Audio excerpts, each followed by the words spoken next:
Hello दोस्तों, आपका स्वागत है आपके अपने यूट्यूब चैनल संजय ज्ञान एकेडमी में। तो हमारी कक्षा 10 की क्लास चल रही थी और हम आप लोगों को फिर से एक बार शॉर्ट पेपर हल कराने जा रहे हैं, जिसमें हम आप लोगों को आज सेट 2020 का सेट नंबर 7 लेंगे और इसमें हम आप लोगों को 2 नंबर से हल कराएंगे। जिसमें दूसरे का नंबर पहला सवाल दिया है कि संख्याओं 1656 तथा 4025 का महाशा यूक्लिड विभाजन प्रमेयिका द्वारा ज्ञात कीजिए। तो हमें सबसे पहले यह जानना जरूरी होगा कि यूक्लिड विभाजन परिमेयिका किस प्रकार से होती है। तो यूक्लिड विभाजन परिमेयिका होती है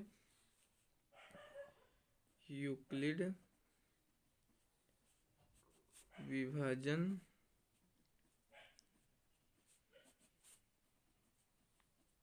प्रमेयिका होती है ए बराबर बी क्यू प्लस आर के रूप में, जिसमें ए और बी क्या होती हैं, संख्याएं होती हैं। तो हमारे ए बराबर कितना दिया है, बड़ी संख्या यानी 4025, और बी बराबर कितना दिया है, 1656। तो हमें इस रूप में लाने के लिए सबसे पहले हम इधर छोटा सा यहाँ पर क्या लिख लेते हैं, दूसरी जगह पर, यानी जहाँ पर हम हल कर रहे हैं उससे अलग हम यहाँ पर तो सामने ही लिखेंगे, भाग यहाँ पर लिखते हैं हम, मासाल उस बीच से निकालते हैं। तो 1656 डिवाइडेड बाई 4025, 1656 गुणे 2, 2 छंग 12, 2 पंचे 10, 11, 2 छंग 12, 1 13, 2 एकम 2, 3 33 12, यानी 16 दूनी 3200 और 2 छंग 12, 2 पंचे 10 से 11। अब इसको हम घटाएंगे तो 5 माइनस 2 हो जाएगा 3, 2 माइनस 1 हो जाएगा 1, और 4 इधर हो जाएगा 10 माइनस 3 7। अब इसको हम डिवाइड करेंगे 1656, तो ये हमारा क्या हो जाएगा, 7 दो से करेंगे, 2 3 6, 2 कम 2 और 2 सत्ते 14।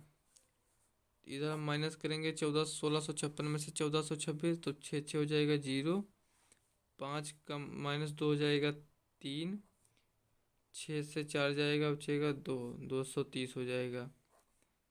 अब इसको हम डिवाइड करेंगे कि 713, तो ये हो जाएगा 3 दूनी 6 और 4 दूनी 8, ज़्यादा चले जाएगा तो 3 0 0, 3 3 9 और 3 दूनी 6। इधर हम घटाएंगे तो 3 बचेगा उधर, और 9 2 11 23 बचेगा। 23 डिवाइडेड बाई 230, तो 23 दिशाम 230। इधर क्या बचेगा, कुछ नहीं। तो ये हमारा क्या होगा, HCF होगा। अब हमें यूक्लिड विभाजन से इसमें हमें ज्ञात करना है। तो सबसे पहले हम लिखेंगे ए बराबर बी क्यू प्लस आर के रूप में। तो 4025 बराबर 1656 गुणे 2 प्लस शेष कितना हमारा बचा, 713। अब लिखेंगे जब ए बराबर होगा 1656 और बी बराबर होगा 713, तब इस पे हम जब यूक्लिड विभाजन प्रमेय का लागू करेंगे तो 1656 बराबर 713 गुणे 2 प्लस 230। और फिर लिखेंगे जब ए बराबर 713 और बी बराबर होगा क्या, 230, तब फिर इस पे हम यूक्लिड विभाजन प्रमेय का ए बराबर B plus B Q plus R लागू करेंगे। तो 713 बराबर 230 गुणे 3 प्लस 23। अब होगा जब लिखेंगे ए बराबर होगा 230 और b बराबर क्या होगा, शेषफल 23। तो फिर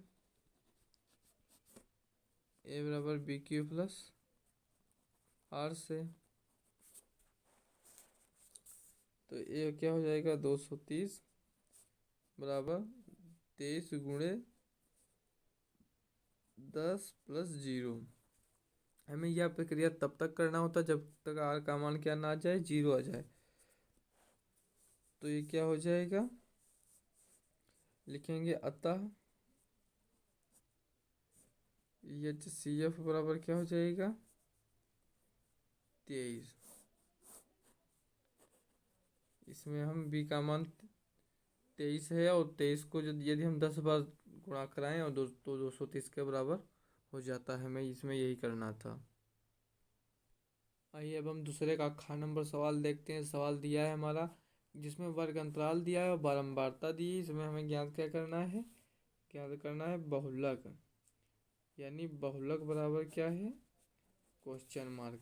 जिसमें वर्ग अंतराल दिया है 1 से 3 जिसकी बारंबारता 7 है, और 3 से 5 की बारंबारता 8 है, और 5 से 7 की बारंबारता 2 है, 7 से 9 की बारंबारता 2 है, और 9 से 11 की बारंबारता 1 है। तो बहुलक के लिए सबसे पहले हमें क्या करना होता है, बहुलक वाला बारंबारता वाला वर्ग अंतराल हमें ज्ञात करना होता है। तो ऐसा हमें वर्ग अंतराल चूज करना होता है कि जिसकी बारंबारता सबसे अधिक हो। तो सबसे अधिक किस वर्ग अंतराल की है, यानी 8 है ये हमारा। तो यानी वर्ग अंतराल क्या है, 3 से 5 जिसकी बारंबारता 8 है। तो इसमें पहले हम बहुलक का सूत्र आप लोगों को बताते हैं। तो बहुलक बराबर होता है यल प्लस F1 माइनस F0 अपान 2F1 minus F2 minus F0 into H. अब हम क्रम वाइज यहाँ पर हम मान लिख लेते हैं। तो यल क्या होता है, यल होता है जो हमने बारंबारता अधिक जिसकी है वो जो वर्ग चुना उसकी निम्न सीमा, यानी जो हमारा यल क्या हो जाएगा 3 हो जाएगा। तो यल बराबर हो जाएगा 3। और यफ नॉट क्या होता है, यफ नॉट वही होता है जो सबसे अधिक बारंबारता जिसकी होती है वर्ग अंतराल की उसकी बारंबारता, यानी ये 8 हो जाएगा, यफ 1 हो जाएगा। तो यफ 1 बराबर हो जाएगा 8। और यफ नॉट क्या होता है, उस बहुलक वर्ग अंतराल के सब ऊपर वाले वर्ग अंतराल की बारंबारता। तो एफ नॉट क्या हो जाएगा 7, और F2 क्या हो जाएगा 2, यानी कि वर्ग इसके बारंबारता जिसकी अधिक है उससे बाद वाले वर्ग अंतराल की बारंबारता। और हमारे अब क्या बचा एच, और एच क्या हो जाएगा, एच होता है यदि प्रत्येक वर्ग अंतराल में कितना अंतर है। तो 1 से 3 के बीच में 2 का अंतर है, 3 से 5 के बीच में भी 2 का अंतर है, इसी तरह से 7 के और 9 के बीच में भी 2 का अंतर है। तो एच बराबर क्या हो जाएगा 2 हो जाएगा। अब बहुलक के फार्मूला में हम यह वैल्यू रखेंगे। यल बराबर कितना दिया है 3, F1 कितना दिया है 8, और F0 कितना दिया है 7 बट्टे 2F1, तो 2 गुणे 8 माइनस F2 2, और F0 कितना है 7 गुणे एच कितना है 2 है। अब इसको हम हल करेंगे, 3 प्लस 8 माइनस 7 1 बट्टे 2 अट्ठी 16, और माइनस 2 माइनस 7 माइनस का 9 गुणे 2 बराबर 3 प्लस 2 एक कम 2 बटे 16 माइनस 9, 9 7 16 होता है तो 7 बचेगा। अब इसको हम काटेंगे, 7 पॉइंट लगाया, 7 दूनी 14 बचेगा 6, 7 बटी 56 बचेगा 4, 7 बचे 35, यानी क्या हो जाएगा 3 प्लस 0.285। तो बहुलक बराबर क्या हो जाएगा 3 प्लस 0.285 को जोड़ेंगे क्या हो जाएगा 3.285। यही हमारा आंसर है। आइए अब हम दूसरे का गा नंबर सवाल देखते हैं, जिसमें हमें त्रिकोणमिति सवाल दिया है। उसमें हमें मान ज्ञात करना दिया है 10 30 into cosec 60 plus 10 60 into sec 30 का हमें मान ज्ञात करना है। तो हम जानते हैं 10 30 का मान क्या होता है 1/√3, इंटू कोसेक 60 का मान क्या होता है, साइन 60 का उल्टा, यानी साइन 60 होता है √3/2, तो कोसेक 60 हो जाएगा 2/√3 प्लस टेन 60 क्या हो जाएगा √3 गुणे सेक 30 क्या हो जाएगा, यानी कोस 30 का उल्टा। कोस 30 होता है 1/√3/2, ये हो जाएगा 2/√3।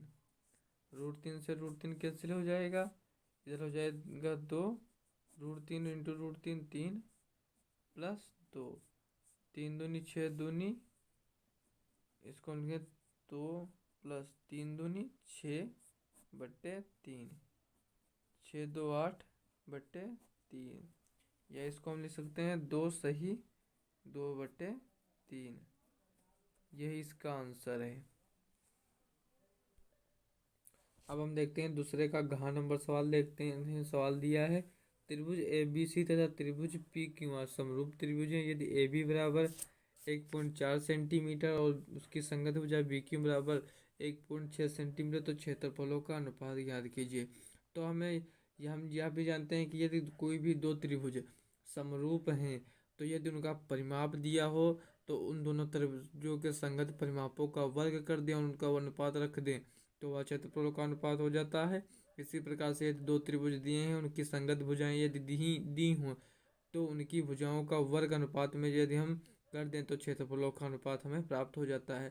तो इस नियम के अनुसार हमें जो क्षेत्रफलों का अनुपात क्या हो जाएगा, त्रिभुज ए बी सी की भुजा ए बी बराबर कितनी दी है 1.4 सेंटीमीटर, और त्रिभुज पी क्यू आर की भुजा पी क्यू बराबर कितनी दी है 1.6 सेंटीमीटर।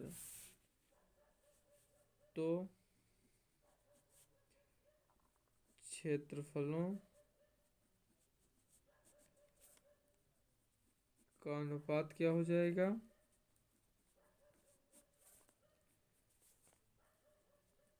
ए बी का स्क्वायर बटे पी क्यू का स्क्वायर। तो ए बी हमारा कितना है 1.4 है का स्क्वायर बटे 1.6 का स्क्वायर, तो 1.4 गुणे 1.4 बटे 1.6 गुणे 1.6। इस पॉइंट से यह पॉइंट कटा, इस पॉइंट से यह पॉइंट कटा, 2 सत्ते 14 तो 2 अट्ठे 16, 2 सत्ते 14 तो 2 अट्ठे 16, 7 सत्ते 49 बट्टे 8 टाइम 64 सेंटीमीटर स्क्वायर, यही आंसर है। आइए अब हम तीसरे का ख नंबर सवाल देखते हैं। सवाल दिया एक रेखा वाई एच तथा एक्स अक्ष को क्रमशः पी और क्यू पर प्रतिच्छेद करती है। यदि 2, -5 बिंदु पी क्यू का मध्य बिंदु हो तो पी क्यू के निर्देशांक हमें ज्ञात करना है। तो सबसे पहले हम इसमें एक अक्ष बनाते हैं। ये एक्स वाई एच दिया है, यह 0, 0 है, यह हमारा एक्स अक्ष है, यह क्या है वाई अक्ष है। अब इसमें हम एक रेखा पहले बना लेते हैं। यह मान लिया कोई रेखा है जो एक्स अक्ष को और वाई अक्ष को क्रमशः वाई अक्ष को पी पर प्रतिच्छेद करती है या पी पर प्रतिच्छेद करती है, और एक्स अक्ष को क्यू पर प्रतिच्छेद करती है।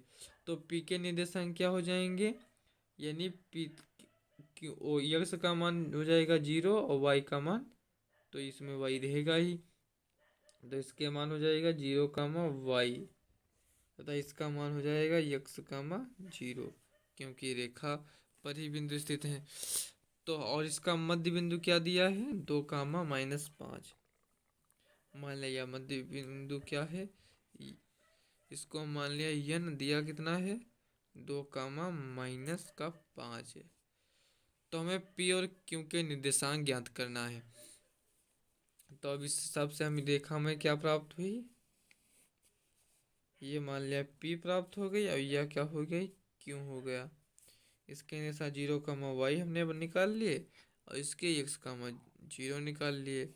अब मध्य बिंदु 2, -5 निकाल लिया। इसको हमने x1 माना, इसको y1 माना, इसको x2 माना, इसको y2 माना। अब मध्य बिंदु के निर्देशांक क्या होता है सूत्र? मध्य बिंदु के निर्देशांक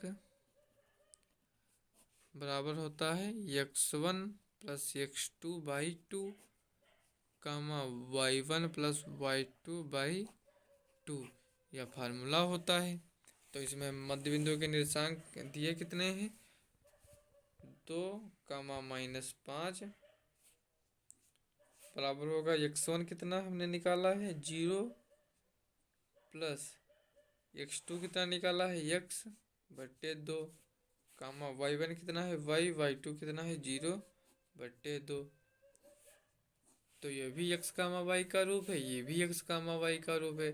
तो x बराबर x होगा, तो 2 बराबर क्या हो जाएगा 0 + x/2। तो 2 दूनी 4 बराबर x। इस हिसाब से -5 y + 2 के बराबर होगा, तो -5 बराबर y + 0/2। तो y बराबर 5 दूनी 10 -10 हो जाएगा। तो जो हमारे निर्देशांक क्या हो जाएंगे? बिंदु P के निर्देशांक, P के निर्देशांक थे कितने 0, y हो जाएंगे 0, -10। और बिंदु Q के निर्देशांक x, 0, x का मान कितना निकाला हमने 4, 0। यही हमारा आंसर है। आइए हम तीसरे का घ नंबर सवाल देखते हैं। सवाल दिया है हमारा कि त्रिभुज ABC में सिद्ध कीजिए कि sec b + c/2 बराबर cosec a/2। तो सबसे पहले हम दिया है त्रिभुज ABC में, तो हम लिखेंगे त्रिभुज का प्रयोग करेंगे। हम जानते हैं कि त्रिभुज के तीनों कोणों का योग 180 अंश होता है। यह बात रियल है कि त्रिभुज के तीनों कोणों का यदि योग किया जाए तो 180 ही होगा। तो यानी कि त्रिभुज ABC में कोण A भी होगा, B भी होगा और C भी होगा, क्योंकि 3 ही कोण होंगे और बराबर 180 होगा। अब हमें B + C सिद्ध करना है, तो B + C बराबर 180 -a हो जाएगा। अब B + c/2 है, तो दोनों पक्षों में 2 से भाग देने पर, तो B + c/2 बराबर 180/2 -a/2। तो B + c/2 बराबर 180/2 हो जाएगा 90 -a/2। अब लिखेंगे हम दोनों पक्षों में सेक लेने पर, तो ये हो जाएगा सेक B + c/2 = सेक 90 -a/2। ये काहे का रूप बना सेक 90 - थीटा का। सेक 90 - थीटा क्या होता है? चूंकि में लिख देंगे ब्रैकेट में, होता है कोसेक थीटा। तो इस हिसाब से सेक B + c/2 क्या हो जाएगा कोसेक a/2। यही हमें सिद्ध करना था, ये प्रूफ हुआ। आंसर। Thank you.